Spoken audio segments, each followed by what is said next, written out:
Welcome to TiltTrek, and welcome to a very nondescript town of South Roxana, which is in the Metro East area of St. Louis. And what we're going to be doing today is finding a pinball mecca. Welcome to CP Pinball. I'll meet you in Building 1. Welcome to CP Pinball. As we first walk in the door, we can see classic arcade row. But we are all here for the pinball, and this place has an amazing lineup.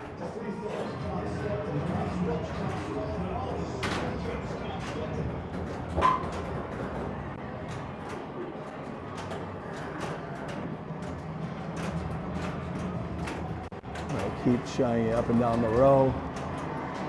Try to give you an idea of all the games that are here.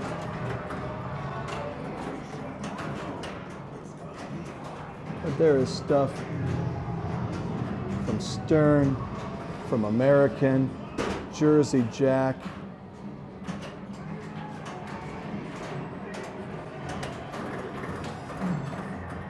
as well as your classic Williams, your modern days. It is truly a great place to be. And this is Building 1. Let's go off to see Building 2 and Building 3. All right, here we are entering into Building number 2. And as you can see, the selection is quite cool. Plenty of modern Sterns. As we come around here, we get to play a Rudy's Nightmare sitting next to an AC/DC and a Cactus Canyon. Get to see some classics in the form of Ghostbusters and Tron, Mustang and Iron Man.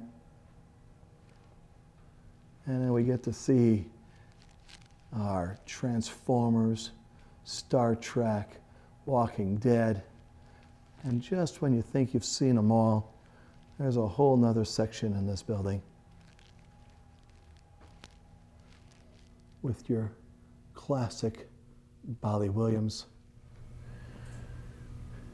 including Star Trek, Indiana Jones, Indy 500, and Dracula. We have now made it into Building number 3. In number 3, we get to play some of the real classics. Our Bally's, a Hurricane sitting next to a Corvette, a Congo, Stargazer, all the way down through No Good Gophers, as well as a Scared Stiff, a Dirty Harry, Mousing Around, and Earthshaker. And then we even have some machines over here that are just waiting to be worked on. Can't wait to play some of these. I saw all the guys out here. It's amazing the repair crew that they have out here every week, making sure that everything is running great for everybody. And that includes then getting us through Building number 3 at CP Pinball. Hi, Glenn Hoffman. Hey, Chuck Sanderson, CP Pinball. Chuck, nice to meet you. Thank you for letting us into your place. We love this place in the middle of Nowhere. Thank you. Yeah. It is amazing that there's 3 buildings of just phenomenal pinball machines in Metro East St. Louis, but Yeah. really south. 20 miles outside of St. Louis, yeah. Okay. Well, I mean, when somebody asks us where we're from, we say St. Louis. Okay. Yeah. All right. I wondered because I'm like going. It was like a Field of Dreams episode almost. It was like cornfield. It's like if they build it, they'll come, and it sounds like that's the case. Yeah, well, I mean, honestly, it was cheap property at the time. I had a collection of about 40 games. Ran out of room at home, so I wanted to find some cheap property and find a place to have a small arcade, be open on the weekends. And 40 became 60, became 80, became 90, and now we're going to be moving here in the next 5 months to our new location, 8,000 square foot, where we should have about 120 games. 120 games. Yep. Wow. And what type of fleet of people does that take to maintain 120 games? 3 people. 3 people. Yeah. Wow. They must be very talented or dedicated. No, the games just don't play that good. Don't worry about it. Just show up. The flippers work. You'll be okay. I know that is not the case. These Correct. machines are in beautiful shape. Yeah, well, it always helps when you get a used machine, you go through it 100% and just do everything right. And honestly, they don't require much maintenance past flippers and wiping, and do it right the first time. I have games I've shopped 20 years ago that I've only replaced the flippers since. So how in the world did you end up in the business? You said you had the machines, you were looking for a place. So Yeah. what gave you the bug? Well, the bug was the first pinball, and you get bored of playing one pinball, so you buy your second, and then you buy your third. And I started about 2001, so back then Okay. you could buy a game for $600, $800, put $200, $300 for the parts, time and energy in it, and sell it for $1,400. You know, Twilight Zone, you could buy them for $1,400, and you could fix them up and sell them to your buddies for $2,500. Wow, yeah, Yeah. I remember those days. So a bulk of my collection at the time was from those days. But 2003, 2004, you could only collect Williams or Gottlieb, or Right. Data East, the older stuff. The 2 new Stern games weren't that good that came out, and until Terminator 3, there was real no need to buy a Stern. But since then, Sterns, Jersey Jacks, we stay away from the spookies, just haven't liked a lot of the titles, just don't like the way they play. Plus, I need to have games that when I go to a pinball show, I can play. So I've kind of stayed away from Data East and Okay. Sega's and the spooky games. So when I go to a pinball show, those are the games I can go play. I don't want to play a game I already own. Right, well, and that's getting harder and harder to do because you own a lot of games. Yeah, and at home you can only have about 30 pinballs set up, so you always had 10 in storage. So it just made sense. I got a building on foreclosure, and here we are. That's really neat. So what was the first game? Hurricane. Hurricane. Yeah. So I saw Hurricane when we did a walkthrough. Correct. Not So the it's- same game. Okay, that's Yeah. what I was wondering. So I let somebody else do all the work, put in a play field, do the decals, put in all the lights, put in $6,000 worth of work, and then sell it for $4,200. Like I have done many a time. Correct. That's the part of the love affair of the Yeah. game. I mean, honestly, we were going to actually quit just collecting here, just stay where we were at, because I just ran out of room. Every time something new came out, something had to go. And I just didn't really want anything to go because I know I have a tough time replacing it. So another customer of ours stepped up to the plate, and he is going in half on our new building. So that's where. So that's part of the. Yeah. I mean, if I can get somebody to pay $250,000 on a new pinball place, I'm all in.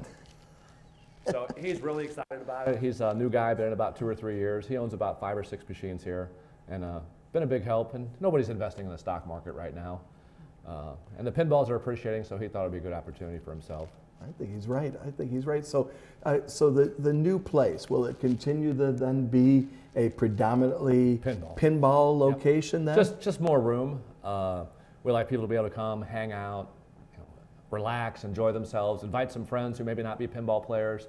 Maybe they can go downstairs and play some shuffleboard or go over and play Czechs hockey. We'll have a few oddball things here and there, along the arcade spectrum.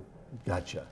So when we get to the new location then, are we still looking at having the type of hours that you have right now? 'Cause I We'll know expand. We'll expand to Okay. a Friday night and then do Saturday day, Saturday night. If things work out and somehow I can clone myself, we might do a Sunday. But having a regular day job and a family and being 55, time just runs out. Right. The day used to be longer. 12 o'clock used to be late. 9 o'clock is now late. I'm sure by the time I'm 65, 8 o'clock will be late. Right. Yeah, because right now you're currently open then on Fridays, No, Saturdays only. Saturdays Yeah, only. We're only open from Saturdays from noon to 11 p.m. But the new place will be Friday and Friday Saturday. nights, Saturday day. We may have some age controls, but probably not. Okay. And what about tournaments then? Because I mean, Sure. part of what you're known for. Yeah, I mean, is- right now we do one tournament a month, and then we do one big tournament about every half a year, sometimes per quarter. But we'll have more room to do more tournaments. We'll have more TVs to be able to keep track of the rankings and the ratings. So should be a lot more space. So we'll probably be able to run multiple tournaments in a day. Wow. So for a lot of people that show up for a 3 strikes tournament, they're not that good. They're out in 3 strikes. Day's over for them. Well, it doesn't have to be anymore. Maybe we can figure out something else for them to do with all the space that we're going to have. When you're looking at your games here, what are the big game players here? Are there such a thing as a best earning game, or I guess there wouldn't be because you're free play? Yeah, I'm or? free play. You pay $7.50 for an hour. All the games are free. So of course the newest games are the best playing games. Rush being our newest game, Godzilla, and these are really great games. So they're going to get played. But everybody's different. I get a 75-year-old guy in here. He wants to play some old games. I get the 20-somethings. They've been playing the Williams on their phone. Some type of library from Williams, and sometimes they just draw into those games, which is great for us. I mean, we have 78 games here right now, so lots to choose from. At the new place, we should have some electromechanicals. We actually might have a Gottlieb or two. Yeah, I know. We do have a Data East and a Sega also going to be there. So it gets tough after about 80 games to start getting games that you don't have. Right. And I really just stick away from those games because I just don't have the expertise in the board work. I like to have extra boards and extra parts, and you just can't keep parts for everything. So are you a big player then? Yeah, I'm a big player. Okay. Yeah. So do you compete in your own tournaments? Just in my own tournaments. I just don't have time with my day job and running this place to travel around the country. So play here, do okay. I've won a few here and there, and a few seconds, and lots of thirds and fourths. Now at the new place, food? No food? No food, same setup. You bring your own food, bring your own beer. We have soda machines and light chips you can buy out of our machines. We're a pinball place. We're not a restaurant. We're not a bar. We'll have some TVs if you want to watch TV, but basically we're a pinball place. Well, I noticed during your winter bash, you had guys serving food between the buildings. Yes. Just a buddy of ours has a deep fryer. We'll go out and spend $200 worth of the money, the entry money, and just buy pizza rolls, French fries. And he just cooks it up all day, keeps people here playing since we don't serve food. Right. And it's all on a donation basis. All the money that we bring in from that day goes to Partners for Pets, a local pet charity. Really? Yeah. So you're, how did you pick Partners for Pets as Helped me out with my pup when I got my first puppy about 10 years ago. So. I did not realize that's where our money was going to, so Yeah. that's great. Well, no, I mean just the food money. The rest of Right. the money for here, I mean, I've got $800,000 for the pinballs, $150,000 in the building, putting $500,000 in a new building. I'm never going to make my money back here. Not at $7.50 an hour. No, not at $7.50 an hour, not at $10 an hour. So I mean, this has really been like it's almost a donation. I mean, I don't really lose money, but I'm not making money. The only time I'll actually make money is at the end if I cash out. I'm not even sure that I will cash out at the end. I may have this all set up in a trust, maybe make the proceeds go to some charity event at the end of my life so that we can keep the collection up and going. Oh, because that's beautiful. Unless my wife divorces me and takes half. Joyce, I love you. So what half would you send her way? She'd probably have choice. She has some of her favorite games too, sure. But luckily, no, we get along. She's helped me out with the hobby throughout the years and has encouraged me. And what's great is the new area we're moving into, historic downtown Wood River, has been quite blighted for some years, and they're putting a lot of money in there, and they've helped us out to help us move. But there'll be bars and restaurants and eateries and breweries and distilleries. They're all moving in down there. So 1 block from us will be historic downtown Wood River, and you'll be able to walk up and down the strip especially from the 1920s. I mean, that was the place that you went and shopped, and this whole area was downtown Wood River. So a revitalization of downtown. Well, that's exciting with CP being just part of the heart of it. All right. Yeah. Well, I am very excited to be here. We're very excited to see all the great games. Glad you guys came by. It is super to get a chance to talk to you. It's really exciting to see what happens to a man's collection when it gets a chance to keep growing.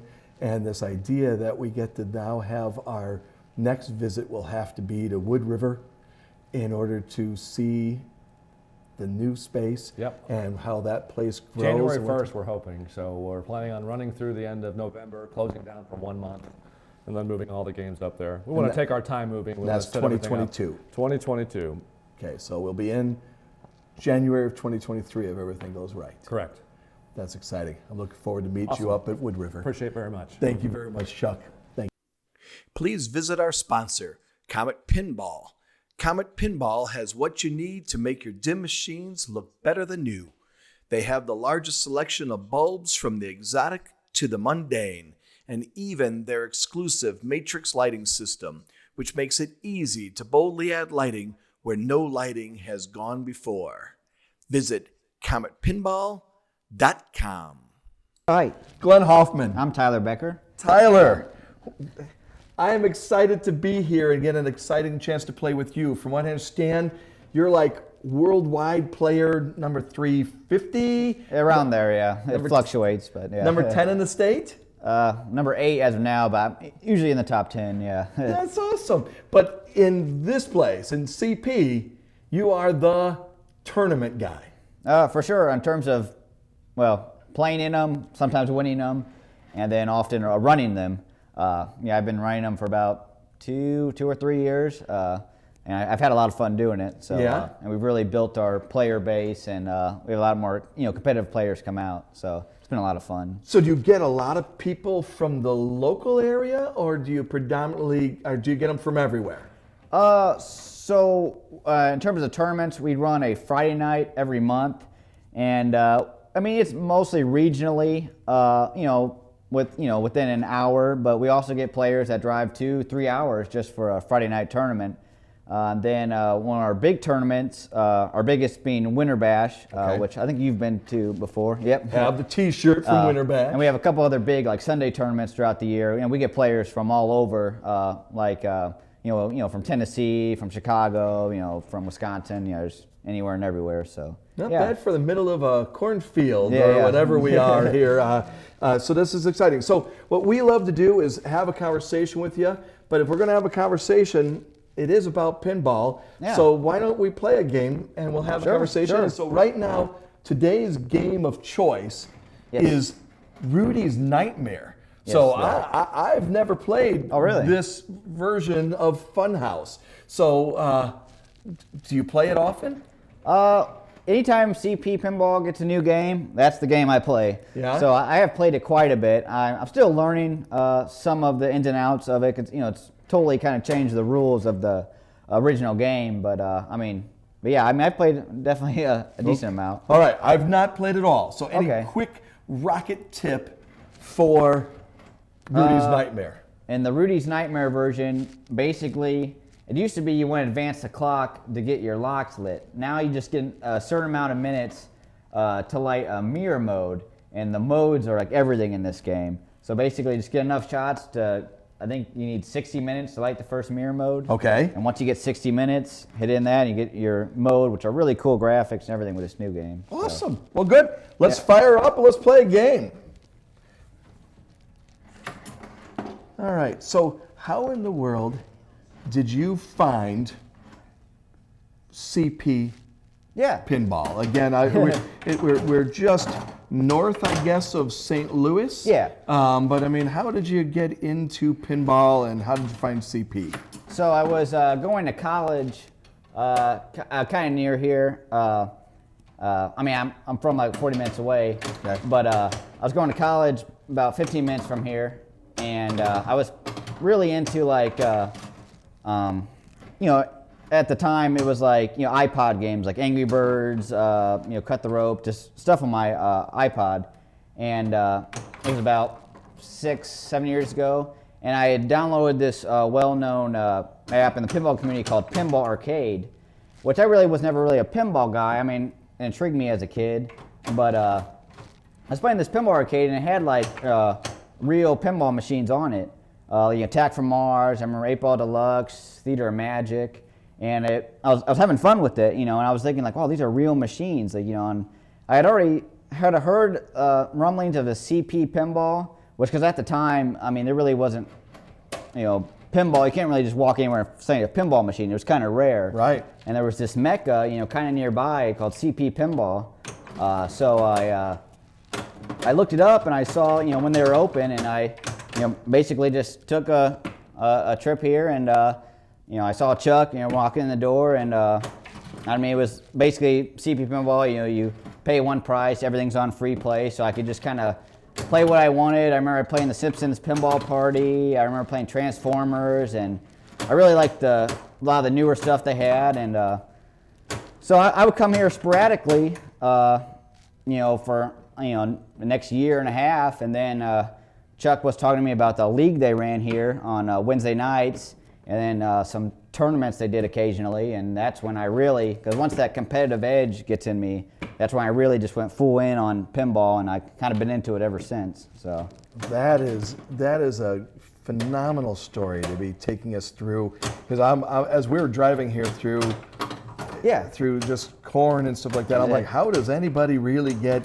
into knowing, because there are so many games in this building and such diversity of games. So like in this case, so in a place like this with such a range of style of games, what is your style of game?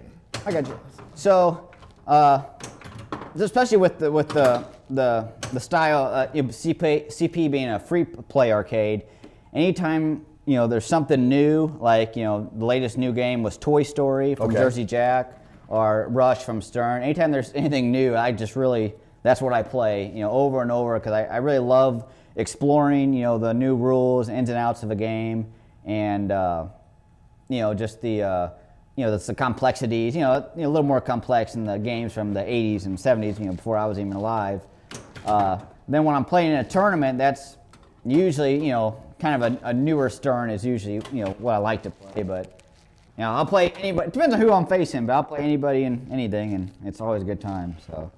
Okay. Well, we're going to find out then. So I had a decent ball on the Funhouse. I was going to say, is that a good score here on the? Not a good score. Well, it's not a bad score, but I had a good ball time, that's for sure. Good. Yes. I was noticing that. I'm like going, he's going to make it really rough on me to try to keep up with him in the process of this game. But no. So what are the dreams for you as a player? As a player, yeah. Where do you see yourself going with this skill set? So I've always kind of been a competitive guy, and kind of before pinball, after like high school, I really wasn't competing in anything, or at least anything I was good at, and kind of got into pinball. And I know it's not like other sports where if I get into bowling, which I actually used to be in bowling. I can't play the #1 bowler in the world, in 2 weeks. It's just such a large, gap. Whereas pinball it's so open. Just when I was in a District 82 and for their big tournament back in April, I played, Raymond Davidson, who's the #1 player in the world. I faced him on a game. I think it was Lost World. So it's just so cool how it's reachable. It's very open. Anyone can play pinball, but it's very hard to be good at. And I would say my goals is, I would like to become a top 100 player and eventually just play in the World Championship, which is what the IFPA hosts every year. Which definitely it would be a hard task, but I definitely think it's reachable. I've gotten better and better. I've moved up hundreds of spots just this year in the world rankings. So yeah, I've just never heard somebody describe it as well as what you just did, with this idea that you were able to play against the #1 player. Yeah. And then thinking about how much of a challenge that would be in so many other sports, but it is something that really is an amazing. It's kind of unique to pinball in a way. That tournament had 150 players, from the best in the world to, let's say a brand new player, and we all started in the, when we started the tournament, we all had 0 points, and it just kind of goes, and usually the cream rises to the top, as it should. But it was really just a fun time, and it was cool to play. At that tournament, I got my ass beat pretty good, I'll be honest. But it was a learning experience, and I feel like I'm better for it. And next time I go to a big tournament or even play here, I'm going to be a better player. So. Well, that is awesome. Well, you beat me. I would have liked to have believed that it would have been a little bit closer, but as the very first time on the game, I'm going to especially in your first time Rudy's Nightmare. I'm going to say it was not bad. No. But it was absolutely a pleasure talking to you. I you wish too. you the best in your run for the top and stuff like that, and thank you for what you do. So what did we learn today? I think we learned it's all about partnerships. We met two great people up over here. We met Chuck, we met Tyler. Chuck's the guy with the collection. He puts out his collection and people show up in the middle of nowhere to play pinball, and it's a great place. But we also met Tyler, who helped bring it around to the point where it's the tournament place that I know it as, which I love. Tyler gave us this great phrase in which he talked about the fact that what other sport can you play against the number one in the world when you're just learning the game? That's the beautiful thing about tournaments. It's a great thing about these partnerships, and it's a wonderful place to be. So we had a blast. Join us again on our next adventure. Remember to like, subscribe, follow us on Facebook, follow us on YouTube, but we look forward to seeing you on the next one. Thanks for joining us on TiltTrek.